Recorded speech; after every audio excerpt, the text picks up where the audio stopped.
Good morning sir जी। हम सभी छात्र अब आपसे पुनः दोबारा मिलने आए हैं और हमें आप क्या कहना चाहते हैं अपने कुछ समय अनुसार हमको बता दें।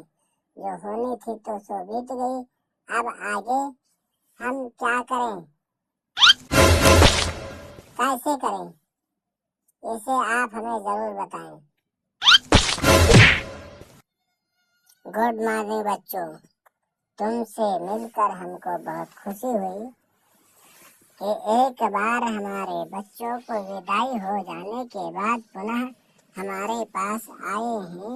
ये कितनी बड़े सौभाग्य की बात है। हर समय तो बच्चे पुनः जुलाई में आते हैं जाने के बाद, लेकिन हमारे बच्चे एग्जाम देने के बाद तुरंत हमारे पास आए हैं। इसमें कौन सी बड़ी विशेषता है जो हमारे बच्चे पुनः मिलने के लिए हमसे आए हैं? और कारण भी होता है जो बच्चों के अंदर छिपा हुआ है, वो हम बच्चों से पूछना चाहते हैं कि हमारे बच्चे ये जरूर बताएं कि अब तुम लोगों को स्कूल में आ करके अपने क्लासरूम में टीचर एंड प्रिंसिपल से मिलना, उनके बाणी को सुनना, उन्हें सम्मान देना, ये बहुत बड़े सौभाग्य की बात है जो हमारे इस विद्यालय के परिसर में हमारे बच्चे हमारे बीच आ रहे हैं। समय अनुसार आज के समय में, पहले जो पुराने समय में होता था, जब गुरुजी रहते थे तो उसमें बच्चे जब कभी सामने मिल जाते थे तो नतमस्तक होते थे, उनके चरणों में दंडवत करते थे। और आज के बच्चे स्कूल में अपने सर को तो खैर कोई बात नहीं, लेकिन बाहर मिलना नहीं चाहते हैं, देखना नहीं चाहते हैं, रास्ते पर मुड़ के चले जाते हैं। और पहले के समय में वो होता था जो बच्चे अपने सर जी को, गुरु जी को रोक करके नतमस्तक होते। और आज का समय वो है कि हमारे बच्चे रुकते नहीं बल्कि गुरुजी रुकते हैं। लग रहा है हमारे स्कूल में फिर से पुराना जमाना आ गया। हारे जमाने तेरी हद हो गई, हारे जमाने तेरी हद हो गई, मेरे बच्चों की छुट्टी रद्द हो गई। हारे जमाने तेरी हद हो गई, मेरे स्कूल के सभी बच्चे की छुट्टी रद्द हो गई। इसीलिए मेरे स्कूल के बच्चों के समझ आ गई, इसीलिए मेरे स्कूल के बच्चों को समझ आ गई और उनकी छुट्टी रद्द हो गई। सर जी हमारी भूल हो गई, सर जी हम लोगों की बहुत बड़ी भूल हो गई। हम सभी बच्चे फिर से आपके स्कूल में आ गए और आपके चरणों में दंडवत स्वीकार कर रहे हैं, क्योंकि हम सभी लोगों ने यह ठाना है कि स्कूल हमारा है, ये हमारा प्रण है कि छुट्टी रहे या ना रहे, लेकिन हम पढ़ते रहे, क्योंकि हमें पढ़ते पढ़ते बहुत दिन हो गई है, पढ़ते पढ़ते हमें बहुत देर हो गई। हमने इतिहासों को पढ़ा, सब कुछ समझ आ गया, इसलिए हम भी अपने पुराने क्लास में आ गए। छुट्टी मनाने के लिए भूल गए। हम पढ़ेंगे तो बढ़ेंगे और हमारा कर्तव्य कार्य पूरा होगा। अगर हम छुट्टी मनाएंगे तो हमारा कार्य अधूरा रहेगा। इसलिए हम अपने स्कूल में पढ़ने आ गए। आपके आज्ञा के अनुसार, आपका आदेशानुसार पालन करेंगे, पढ़ेंगे, आगे बढ़ेंगे, ये हमने संकल्प ले लिया है। हमारे स्कूल में आना जमाना आ गया, बाहर आ गया,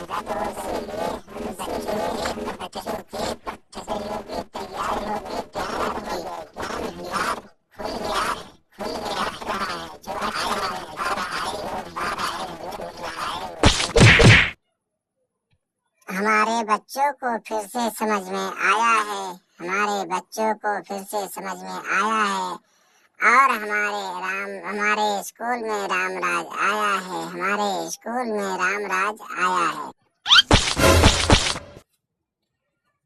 हमारे गुरुजी ने हमको समझाया है, हमारे गुरुजी ने हमको समझाया है, इसलिए हमारे स्कूल में फिर से रामराज आया है, इसलिए हमारे स्कूल में फिर से रामराज आया है। हम लोगों ने छुट्टी नहीं मनाया है, हम लोगों ने छुट्टी नहीं मनाया है, सब मिलकर विद्यालय आए हैं, फिर से रामराज लाए हैं। हम सब ने यह ठाना है गुरुजी का साथ निभाना है, हम सब ने यह ठाना है गुरुजी का साथ निभाना है, गुरुजी के आज्ञा का पालन करना है, हमें भी अब पढ़ना है, हम लोगों को भी पढ़ना है, इसके सिवा कुछ नहीं करना है, छुट्टी नहीं मनाना है, हम सबको विद्यालय में पढ़ना है। हम सभी लोगों ने यह निश्चय बना लिया है कि बोर्ड एग्जाम हो जाने के बाद में बोर्ड का काम है एग्जाम करवाना और हमारा काम है पढ़ना। उसके दायित्व और कर्तव्यों के अनुसार हमने परीक्षा दे दी, हमारा बोर्ड एग्जाम फाइनल हो गया, लेकिन हमारी कमी और त्रुटि की आवश्यकता पूर्ति होती रहेगी, हम पढ़ते रहेंगे, क्योंकि हमें पढ़ लिख कर आगे कुछ करना है और उसके लिए हमें अपने सर से ज्ञान प्राप्त करना है। उसके लिए हम समय के अनुसार अपने विद्यालय में आते रहेंगे, अपने सर से ज्ञान प्राप्त करते रहेंगे और छुट्टी नहीं मनाएंगे, क्योंकि छुट्टी मनाने से हमारे बहुत प्रकार की हानियां और व्याधियां शुरू हो जाएंगी, जिस प्रकार से हमें बहुत समस्या का सामना भोगना पड़ेगा। और हम सभी लोगों ने अब बता दिया है कि अब हम सब ने केवल हमारा काम है पढ़ाई करना, क्योंकि समय के अनुसार बिना विद्या के कुछ नहीं मिलता है, बिना गुरु के चरणों की विद्या नहीं प्राप्त होती है और बिना ज्ञान के कुछ समझ नहीं आता है, क्योंकि कहा गया है बिन पढ़ा लिखा नर पशु कहावे, अर्थात काला अक्षर भैंस बराबर। जब हम पढ़ेंगे नहीं तो वही हमको वो काला अक्षर भैंस के बराबर हो जाएगा। हम सब मिलकर ज्योत जलाएंगे, ज्ञान के दीपक फैलाएंगे, ज्ञान के प्रकाश बढ़ाएंगे और सबको दिखाएंगे कि ज्ञान क्या है और ज्ञान हमको कहाँ से कहाँ ले जाती है। शिक्षा बहुत, क्योंकि सर हमने देखा और सुना कि एक गीत बजा, क्या था कि शिक्षा है अनमोल रतन, पाने का सब करो जतन। और तुमने नहीं सुना, लेकिन इतना सुना कि शिक्षा बहुत अनमोल है, इसको हर प्रकार से प्राप्त करना ही होगा। और स्टूडेंट लाइफ एक ऐसी लाइफ है जो शिक्षा के प्रति ही केवल होता है। हमारे गार्जियन विद्यालय में भेजते हैं पढ़ने के लिए। देखिए बेटा, अगर हमारे बच्चों को अगर इतना समझ में आ गया तो बहुत कुछ आ गया। अब तुमको पढ़ने से आगे बढ़ने से कोई नहीं रोक सकता है, क्योंकि तुम्हारे गार्जियन ने अर्थात सभी स्कूल के छात्र के माता पिता ये नहीं चाहते कि हमारा बच्चा कमजोर हो, हमारे बच्चे की सृष्टि कमजोर हो, सेंसिटिव नकारात्मक हो, हमारे बच्चे की सेंसिटिव सकारात्मक हो, हमारा बच्चा सबसे आगे बढ़े, सबसे ज्ञान में प्रबल रहे, उसको अच्छी जानकारी मिले, अच्छा ज्ञान प्राप्त हो। लेकिन कोई ऐसा छात्र नहीं चाहता कि हमें सबसे आगे रहें, चाहता है लेकिन चाहत के अनुसार करता नहीं, केवल चाहता है। क्योंकि बिना मेहनत का फल सबको अच्छा लगता है और मेहनत करके फल प्राप्त करना बिल्कुल अच्छा नहीं लगता है। क्योंकि आज बताया जा रहा है, हम तुम्हें बता रहे हैं कि जब पढ़ाया जाता है तो बच्चे अनेक प्रकार के व्याध्या फैलाते हैं, लेकिन आज student parents of Navodaya school हर छात्र के माता पिता ये चाहते हैं कि हमारा बच्चा सब पढ़े और सबसे आगे बढ़े, लेकिन वो अपने आप को तन मन धन के साथ बच्चे के सहयोग कर देते हैं।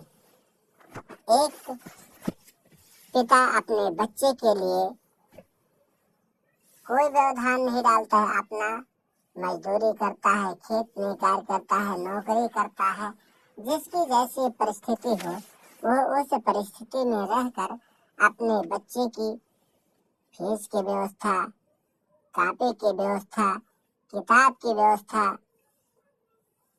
आने जाने की व्यवस्था, खाने की व्यवस्था, रहने की व्यवस्था, सब व्यवस्था करके देता है और अपना चाहे जितनी परिस्थिति उठा ले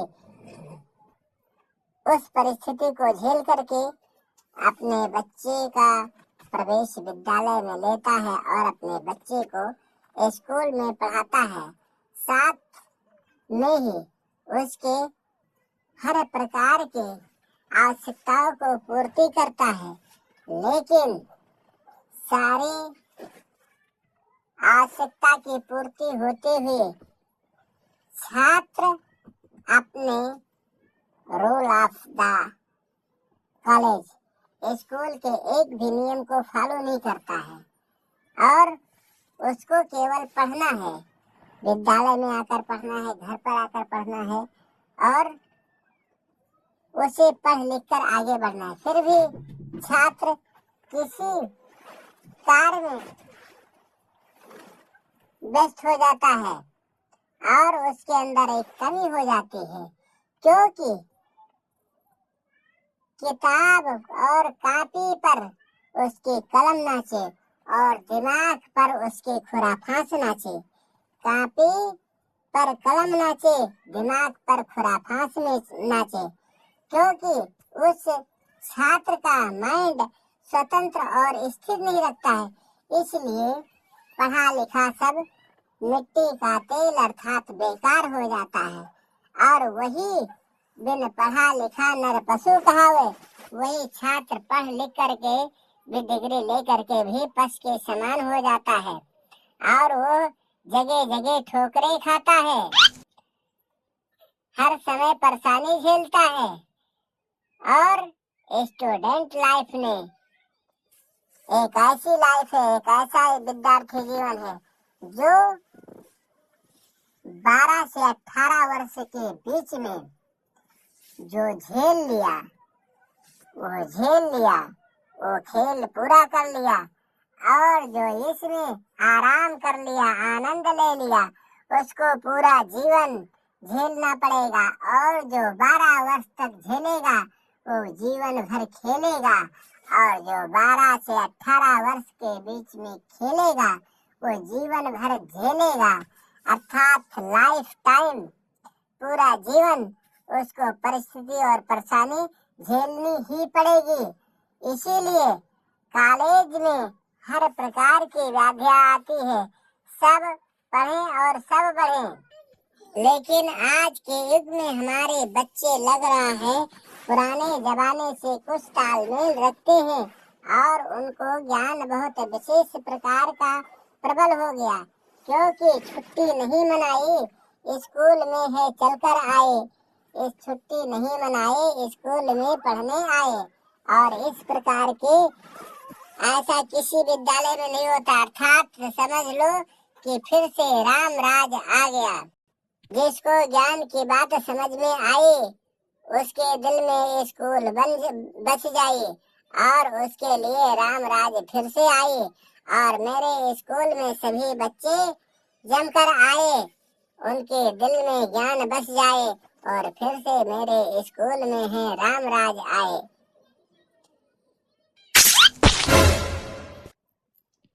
हाँ गुरुजी, हमारे बात समझ में आई और हम लोगों के मन में स्कूल बस जाई और हमारे स्कूल में फिर से रामराज है आई। सभी दर्शकों से निवेदन है कि आप लोग हमारे वीडियो को लाइक करें, सब्सक्राइब करें, शेयर करें, देखते रहें। अगले दिन हम आप लोगों के नई वीडियो लेकर के आएंगे। और सभी दर्शकों से निवेदन है कि आप लोग हमारे कमेंट बॉक्स में जरूर बताएं कि ये वीडियो कैसा लगा। अगले दिन हम आप लोगों के लिए नई वीडियो ले करके आएंगे। यह वीडियो शिक्षक और स्टूडेंट के बीच कॉमेडी वीडियो है।